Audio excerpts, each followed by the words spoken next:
By now, you guys all know the Pac 12, as we knew it, is gone. 100 years of history totally down the drain. But who is to blame for what actually happened here? As much as former Pac 12 Commissioner George Kliavkoff typically takes the fall, he's actually not at the top of the list. And there's even some context about why Kliavkoff did what he did and acted the way he did that could change your perception a bit. And there was even one thing that happened just days before the Pac 12 officially imploded that really could have changed everything. I'm going to get into all of that with Jon Wilner from the San Jose Mercury News and the Wilner Hotline, who has covered the Pac 12 forever, the best out there doing it. He has a ton of insight here in this video. Before we get to that, if you are a Big 12 fan, make sure you subscribe to the Open for Business Big 12 newsletter. It comes to your inbox twice a week, ofbnews.com, or click the link below in the description. I heard you on with 365 the other day. Really enjoyed the interview, but I thought it was those guys are great. Yeah, well, it was interesting what you said. I thought about George Kliavkoff when they asked about that and his attitude, because I have seen that reported a couple of places. You being one of the people that's put that out there, that he does not seem to feel much responsibility for what actually happened to the league. We also just haven't really heard anything from him, which I guess I can understand to an extent. But like, have there been attempts to reach out to the guy? Like, what do you know about just how things ended as far as he is concerned and where he's at right now? Well, yeah, he's hunting and fishing and vacationing, I believe, probably in Montana, which is where he was on June 30th, 2022. Attempts to reach him. I actually reached out to him on August 2nd. It was either the 1st or 2nd, and said, hey, it's all dissolving here. I'm just reaching out to see if you want to offer a comment. And he did not respond. I didn't expect him to. To be fair to him, I'm sure he's got a non-disclosure agreement as part of his settlement deal with the Pac-12. But since August 4th of last year, when the whole thing imploded, he hasn't even offered a public expression of remorse, sympathy, the things that he could say outside of the non-disclosure agreement. I'm sorry, I tried my best, I wish it had been different. No remorse, no accountability. Privately, he is not expressing any sense of accountability either. He thinks he did his job and put a good deal in front of the 10 schools last summer, and it was their decision to not take that deal. Was the last comment, am I right in saying the last time we heard from him was either the Washington-Texas game, or maybe it was the championship game, one of the two playoff games for Washington? Yeah, I believe it was Washington, Texas. He was on the sideline and he made a brief comment or two, but nothing substantial. He thinks he did his job. Yeah. Well, and I know you and others have been quick to point out, and this is where I didn't follow this as in depth, so I don't know the depths of this, but Larry Scott obviously set in a lot of ways the league up for failure. How do you, if there's like a pie chart of blame to go around on this thing, like how much of it is Larry Scott, how much is George Kliavkoff, how much is Pac-12 presidents and whoever else needs to be in there? The way I look at it is 51% of the blame has to go to the presidents. They are ultimately in charge for strategic decisions, financial decisions, and they have been in charge this entire time, right? For 12 years, they were the ones in charge of the conference. So they get the majority of the blame. And then, it's like, I kind of view it 51 or 25% Kliavkoff, 24% Scott. They both had a lot to say about the direction of this whole thing. Excuse me. Scott was in charge for the 10 years when things started to go badly. Kliavkoff took over and couldn't get the ship righted. They both made a lot of strategic mistakes. But again, those mistakes were made with the approval of the presidents, with the guidance of the presidents. The presidents hired those guys. So ultimately, it has to start with them. I last year, I want to say it was somewhere in September, October, I kind of looked at the Pac-12 from a Murder on the Orient Express viewpoint. Everybody stabbed the corpse, right? Every school except Washington State and Oregon State did something over the course of the last few years that had a material impact on the direction. The commissioners, of course, as well, and for sure the presidents. Ultimately, it's all on the presidents. Well, I'm curious just for your take on, like, last year as all this was unfolding, and it's ironic because now it feels like it's kind of taking the same tenor Big 12 against ACC, but it turned into such a like Big 12 v Pac-12 sort of thing there. And like, everyone has their characters and enemies in this whole thing. And I was trying to tell people, I mean, look, Jon Wilner's a pretty respected guy out there who's been doing this for a long time. But you had people on Big 12 Twitter that felt like anybody reporting anything from the Pac-12 side was an enemy. Like, how did you experience all of that last year as the story started to unfold? Well, I mean, it's really been, 15 months, 14 months. The whole thing started in the summer of 2022 and then just kind of built on itself. It's just interesting because realignment has never played out in public like that. The Texas and Oklahoma thing was behind closed doors until it was done, right? Pac-12 was a very public situation and in the era of social media. And I think the passion of the Big 12 fans on social media and elsewhere is fantastic. And I don't mind if you're going to be a journalist reporting on realignment, you gotta be willing to take the criticism. You got to do your best to be accurate. I always just tried to kind of walk the center line. I never was convinced that the Pac-12 was going to definitely stay together, which is why my point spread, I kind of posted a point spread to give fans a little bit of a way to envision the whole scenario. I had Pac-12 survival as like a 4-point favorite over extinction. And if you see a football game and one team's 4-point favorite, you know what? It could go either way. Because inside the conference, you're hearing one thing. And when you talk to your sources outside the conference, you're hearing something completely different. So I tried to kind of balance those two.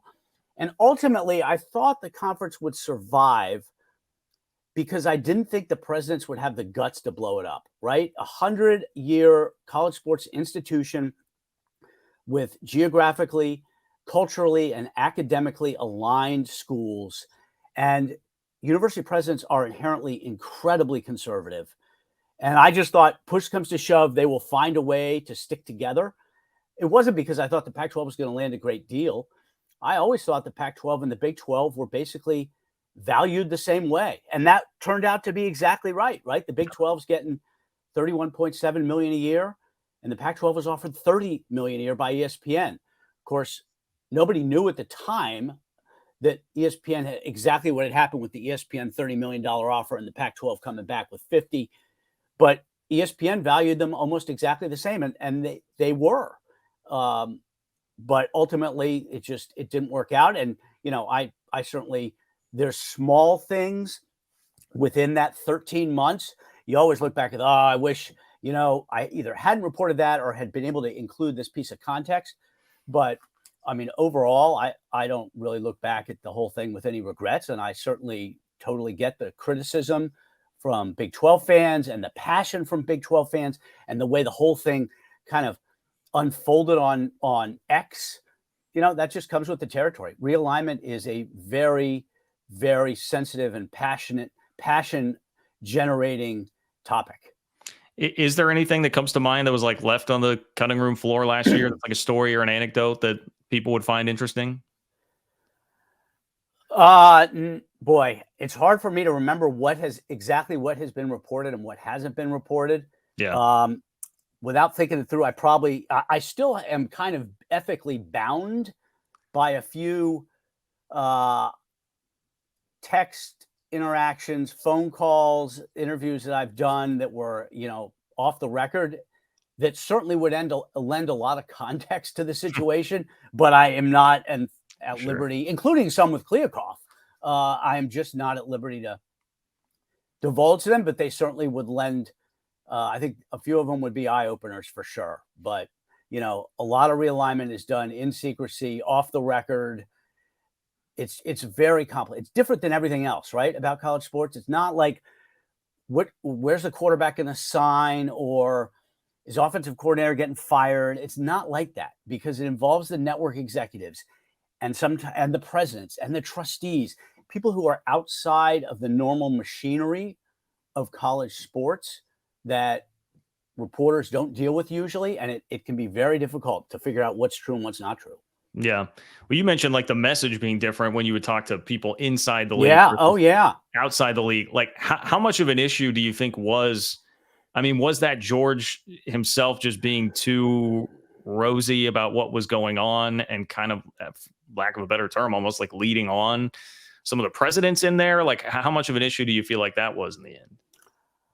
I think that was some of it for sure. I mean, my sources, and I've been writing about realignment for a long time in the media world for a long time, and I have plenty of sources outside the conference that were, you know, it's had varying degrees of skepticism about George's ability to get this, this thing done. But inside the conference, people are saying, nope, nope, we're going to be fine, blah, blah, blah. So you try to balance it. Was he leading them, misleading them? I think that there were probably some instances where he was taking a too overly optimistic or even a naive viewpoint. But I will also say, and I can't get into too much detail, he thinks he put a good deal on the table for them. He really does. I can tell you that, well, with 100% certainty that is how he feels, that Apple deal was a good deal. Now, that's for others to judge. The university presidents at Washington and Oregon made their judgment in the wee hours of August 4th, 2023. But he is convinced he had a good deal. And we aren't really going to know for sure until, 2030? Something like that. Because you could argue that partnering with the most influential and innovative media company in the world is a pretty good deal. But we just don't know, right? And there's certainly some of the details in terms of how easy would it have been for them to hit those revenue tiers that would have vaulted them above the Big 12. We don't know the exact details on those. But I can tell you for sure, he thinks he put a good deal on the table. So if you re-engineer the process from there, then he's not necessarily purposefully misleading the presidents. He's saying, hey, no worries, I got this. The other piece of it too, and I don't, cut me off if you want to. No, no. But the thing that I find fascinating is if they had waited till the winter, they would have signed a great deal because their football product was so good last season. The TV ratings were so good. They would not have had a problem getting a deal with linear carriage, mid $30 million, 35, something like that. That would have been the smart strategy, but Kliavkoff would have had to set that strategy up initially, right? He couldn't have all these false starts and then try to convince them to wait 3 more months, right? The trust had broken down by the point of which we got to last August. So it wasn't feasible. But if he had taken a different tact and set the whole thing up, let's bet on ourselves. We got these quarterbacks coming back. We're going to have a killer product. We got Dion. We got all this stuff. Then it would have been a whole different story. And the Pac-12 would be fine. But he just misplayed it from the start. Yeah, I mean, I think you totally nailed it about just the strategy from the beginning, and the trust clearly eroded there by the end. And like, another thing I was really glad to hear you say with the 365 guys, because I remember harping on this a lot last year, and I felt like it didn't maybe get covered as much as it could have.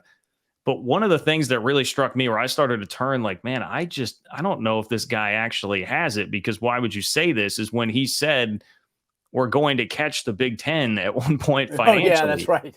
Like where do you have, can you fill us in on like where you feel like that came from? Was that just a moment of him trying to project a bunch of bravado and confidence? Like what was the point of that? Some of it was, I think, projecting confidence. I believe that was in October of 2022 at Pac-12 Men's Basketball Media Day, which would have been held at the conference office in San Francisco.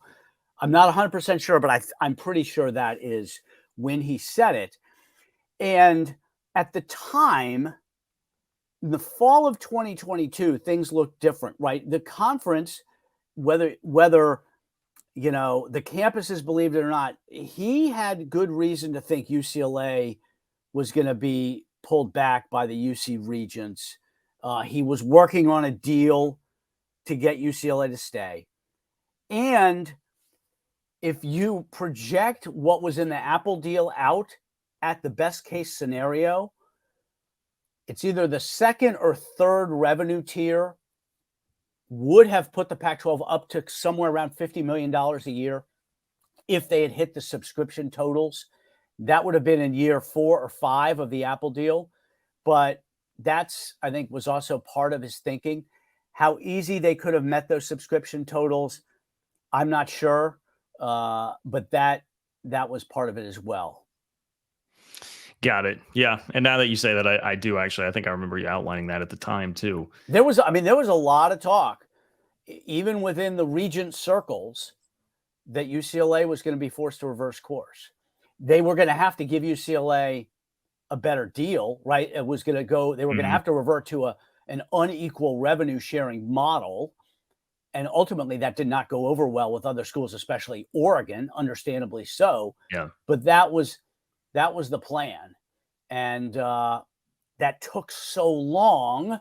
Waiting for UCLA took so long. It wasn't until the middle of December where the Regents finally made their decision, that they kind of missed their chance to nail down whatever had been on the table, could have been on the table in September, October. And then, of course, the economy derailed a little bit and everything stalled out. When they came out of the holidays in January of 23, and it was clear they weren't even close, I remember writing a column saying he has no urgency and he is asking for trouble, because urgency is critical in realignment, and he totally misread that situation. Colorado coming into the Big 12, and this is maybe going back a little bit to the discussion, kind of the postmortem of the Pac-12, but they were the first to make the jump, and it seemed like there had been some legitimate inroads made there by Brett Yormark for a while, directly, indirectly, however.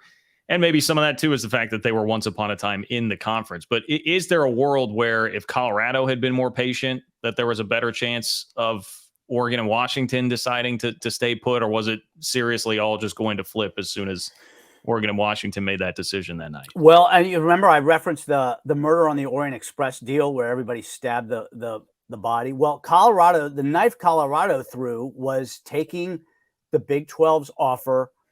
I don't remember the dates. It was like July 27th, maybe 26th. On August 1st, Kliavkoff was set to present his deals, right? The Pac-12 presidents on June 30th of 2023 said, okay, we're going to ask for final bids. Deadline is July 31st. August 1st, Kliavkoff was set to, put his deals on the table. If Colorado had waited 4 days, I think it might have been different, because, ESPN had to spend some money on Colorado in the Big 12, and that could have affected the deal. I'm pretty sure. I don't want to get too detailed because of sourcing, but I think it stands to reason that affected the deal that was presented on August 1st from Apple, and there was no linear component or no secondary deal with a linear component available because of Colorado's move. But again, there were then things that happened on August 1st, 2nd, 3rd, where other schools stabbed the body with the knife, right? And you could go back. Everybody except Washington State and Oregon State has played a big role in the whole thing, going back years. I mean, ASU's role goes back to when its president 5-6 years ago supported all of Larry Scott's strategic decisions. I mean, ESPN comes to them in 2018 with a lifeboat saying, we will take over the Pac-12 networks. We will sign you to a long-term deal similar to the ACC. And the Pac-12 says no. And Scott's supporters in the boardroom with ASU's president, tops among them, they rejected ESPN's deal. I mean, everybody was responsible. And fans, especially Washington State and Oregon fans, they want to cast blame. Colorado here, Washington there, USC, of course. I don't think you can blame any particular school for any particular decision, right? It was all a decade in the making of one mistake after another, right? It's hard to kill a 100-year-old college sports institution that has produced Jackie Robinson and Tiger Woods, and I mean, you name it, right? It's hard. And the Pac-12 found a way to do it by making one strategic mistake after another over the course of 10 or 12 years, really. Jon, before I let you go, where can everybody find your stuff? I know not only are you writing, but you've got a podcast, and obviously you're on Twitter. Just let everybody know the best places to follow you. Yeah, well, we did a massive rebranding, and we went from Pac-12 Hotline to Wilner Hotline, which is Wilner Hotline is my Twitter handle. It was pretty simple. So WilnerHotline.com is the best place. Wilner Hotline on Twitter. Podcast, Canzano and Wilner. And we are talking about a lot of these kind of issues. We just had Pac-12 Commissioner Teresa Gould on. She talked about some issues with Washington State and Oregon State that have some resonance with ACC and Big 12 potentially. So, everything, my whole view of this, Jon, is everything affects everybody these days. The conferences are so interconnected at so many levels that you can find a way to make any topic relevant for almost any fan base because so much of it has a ripple effect one way or the other. And that's increasing, right? With private equity and with the House settlement, the schools are all getting more and more entangled competitively and financially.